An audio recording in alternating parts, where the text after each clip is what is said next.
Video में हम discuss करेंगे सोनेट का main idea, title, line to line explanation, themes, poetic devices, symbols, analysis और expected question.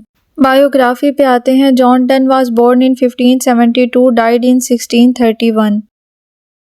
John Donne well known है अपनी क्लेवर और डीप पोइम्स के लिए जो एक्सप्लोर करती हैं love, faith and fair of death को। बाद में वो लंदन में इम्पोर्टेंट चर्च लीडर बन गया और आज उसको जाना जाता है as one of the greatest writer of his time, उसके यूनिक स्टाइल और इंटेंस आइडियाज़ की वजह से। उसके बाद हम टाइटल को देख लेते हैं। पोइट डायरेक्टली डेथ से एड्रेस कर रहा है, उससे मुखातिब हो रहा है कि डेथ को खुद को इतना सुपीरियर नहीं समझना चाहिए और ना ही इतना एरोगेंट होना चाहिए। पोइट ये शो कर रहा है कि उसे डेथ का कोई खौफ नहीं है और डेथ उसे कंट्रोल नहीं कर सकती। पूरी पोइम में इस आइडिया को चैलेंज किया गया है कि डेथ पावरफुल और स्केरी है। पोइम के मेन आइडिया पे आते हैं। पोइट कह रहा है कि डेथ कोई पावरफुल फोर्स नहीं है जिससे हमें डरना चाहिए, बल्कि ये एक मेयरली शॉर्ट स्लीप है। मतलब कि डेथ को ऐसे कहा गया है जैसे हम वेकअप होते हैं एक शॉर्ट नैप से। पोइट कहता है कि डेथ एक टेम्परेरी पॉज है और हम वेकअप होंगे हमेशा के लिए इटर्नल लाइफ में जो कभी ख़त्म नहीं होगी, हेवन के अंदर। डेथ को शॉर्ट स्लीप के साथ कंपेयर करके पोइट ये कहना चाह रहा है कि डेथ बिल्कुल भी स्केरी नहीं है।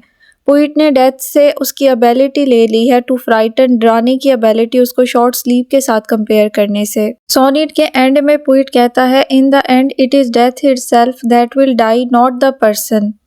मतलब कि एंड पे डेथ लूज कर देगी अपनी पावर को। जब हम हेवन में एंटर होंगे, हम एंटर होंगे उस लाइफ में, इटर्नल लाइफ में, जो हमेशा के लिए रहेगी, परमानेंट लाइफ होगी, कभी ख़त्म नहीं होगी। तो डेथ के पास कोई रास्ता नहीं होगा कि वो हमें टच कर सके या हमारा कुछ बिगाड़ सके। डेथ यूजलेस हो जाएगी जब पर्सन गेन कर लेगा इटर्नल लाइफ को, हमेशा रहने वाली ज़िंदगी को। लाइन 1 to 3 में पर्सोनिफिकेशन यूज़ हुई है। पोइट एड्रेस कर रहा है डेथ को एक पर्सन की तरह। वो उसे कह रहा है कि उसे इतना प्राउड नहीं होना चाहिए और ख़ुद को सुपीरियर फील नहीं करना चाहिए।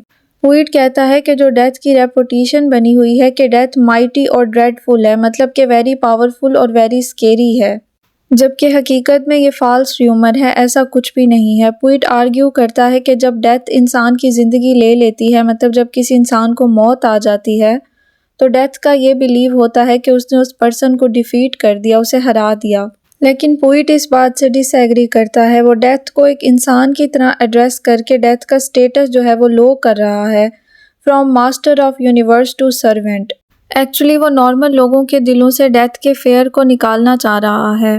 4 to 6 लाइन्स में पोइट कह रहा है कि डेथ उसे बिल्कुल भी डिफीट नहीं कर सकती।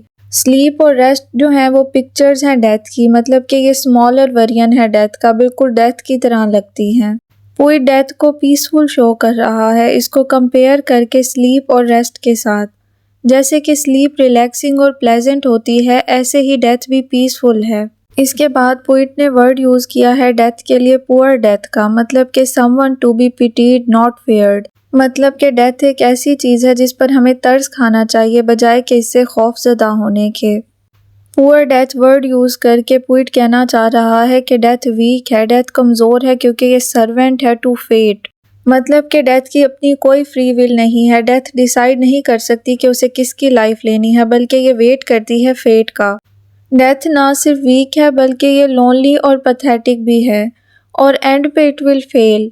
मतलब कि in simple words it loses only job taking life. जो इसकी ओनली जॉब है कि लोगों की ज़िंदगी लेना, ये उसी में ही फेल हो जाती है क्योंकि पीपल गेन कर लेते हैं इटर्नल लाइफ इन हेवन, हमेशा के लिए रहने वाली ज़िंदगी। पुअर डेथ का वर्ड यूज़ करके पोइट ने डेथ की पावर टू स्केयर को रिड्यूस कर दिया है। पोइट कहता है डेथ इज़ समथिंग जिस पर हमें तरस खाना चाहिए, ना कि इससे खौफजदा होना चाहिए। 7 to 9 लाइन्स में पोइट अपनी ऑब्जर्वेशन बता रहा है कि जो वर्चुअस पीपल होते हैं, जो नेक लोग होते हैं, वो जल्दी मर जाते हैं, लेकिन ये उनके लिए रिवॉर्ड होता है रेदर देन अ लॉस। कैसे होता है ये देखते हैं। मरने के बाद उनकी बॉडी को दुनिया के पेन और स्ट्रगल से रेस्ट मिल जाता है और दूसरा उनकी सोल को फ्रीडम मिल जाता है। जब फिजिकल बॉडी से सोल सेपरेट हो जाती है तो सोल फ्री हो जाती है, हेवन के अंदर जाती है और वो एंटर हो जाती है इटर्नल लाइफ में, मतलब कि कभी ना ख़त्म होने वाली ज़िंदगी में। उसके बाद पोइट इंसल्ट करता है डेथ की, उसे स्लेव बताता है, गुलाम बताता है 4 चीज़ों का। वो कहता है कि डेथ स्लेव है फेट की, यानी कि डेस्टिनी की, उसकी कोई अपनी फ्री विल नहीं है। डेथ खुद नहीं डिसाइड कर सकती कि उसे किसकी ज़िंदगी लेनी है। नंबर सेकंड वो स्लेव है चांस की, जैसे कि एक्सीडेंट्स। नंबर थर्ड पे किंग्स, जैसे कि रूलर। और नंबर फोर्थ पे है डेस्पिरेट मैन, सुसाइडल और डेंजरस पीपल, मतलब कि जो डेथ को चूज करते हैं टू एंड देयर लाइफ। ये सब शो करता है कि डेथ इन सब की स्लेव है और डेथ वीक है, इसकी अपनी कोई अथॉरिटी नहीं है। पोइट कहता है कि डेथ का काम सोल्स डिलीवरी है, मतलब कि डेथ एक ट्रांसपोर्टर की तरह एक्ट करती है जो कैरी करती है सोल को away from physical body. Death passage है सोल के फ्रीडम का, मतलब कि सोल एंटर हो जाती है हमेशा के लिए इटर्नल लाइफ में हेवन के अंदर। इसका मतलब डेथ स्लेव है फेट की, उसकी अपनी कोई अथॉरिटी नहीं है, उसके पास कोई पावर नहीं है।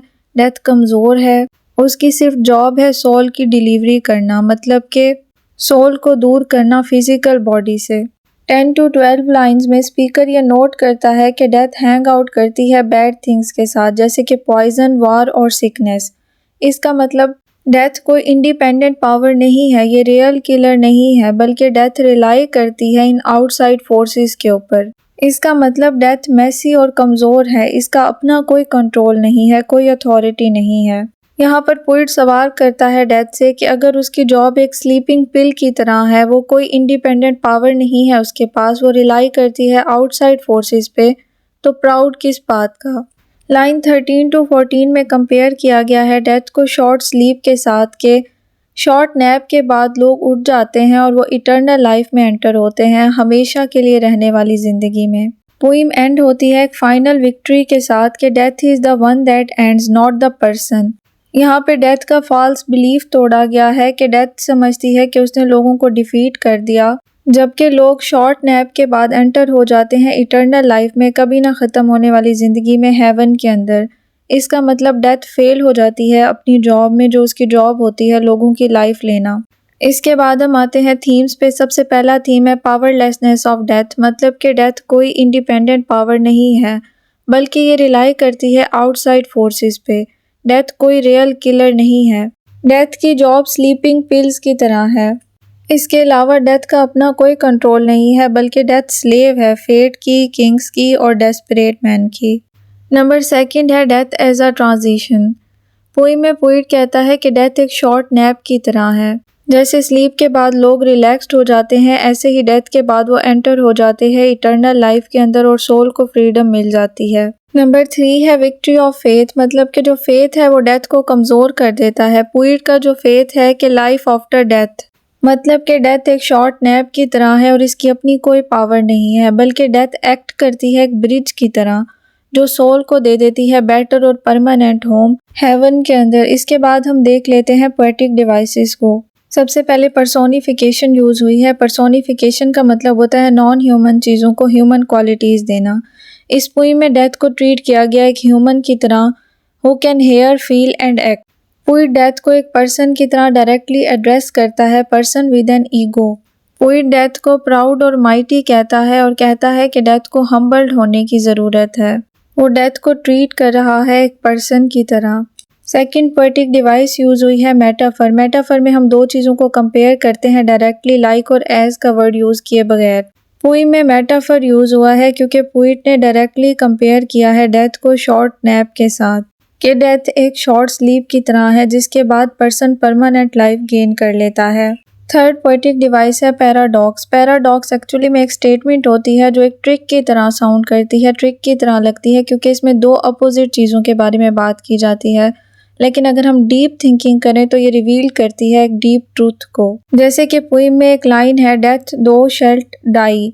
इसका ये मतलब नहीं है कि डेथ खुद फिजिकली डाई हो जाएगी। इसका मतलब है कि इंसान जब इटर्नल लाइफ में एंटर हो जाता है तो डेथ की कोई पावर नहीं रहती और डेथ फेल हो जाती है अपनी जॉब के अंदर। एक्सपेक्टेड क्वेश्चन है कि डेथ को स्लेव क्यों कहा गया है, तो डेथ को स्लेव कहा गया है फोर्सेस का, जैसे कि फेट, वॉर और सिकनेस।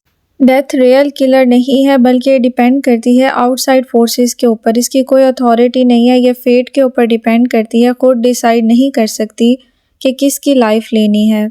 इसकी जॉब ऐसे है जैसे स्लीपिंग पिल्स की। It is just a messy tool used by these destructive forces. Sleep इस सोनेट में इंपॉर्टेंट सिंबल है क्योंकि डेथ को कंपेयर किया गया है शॉर्ट स्लीप के साथ। ये कुछ हेडिंग्स हैं जो हम इस सोनेट के एनालिसिस में इंक्लूड कर सकते हैं। जो इसकी टोन है वो बोल्ड और मॉकिंग है, क्योंकि स्पीकर ट्रीट कर रहा है डेथ को पावरलेस एंटिटी के तौर पे that does not deserve fair. Speaker कहता है कि हमें डेथ पर तरस खाना चाहिए, ना कि इससे खौफजदा होना चाहिए।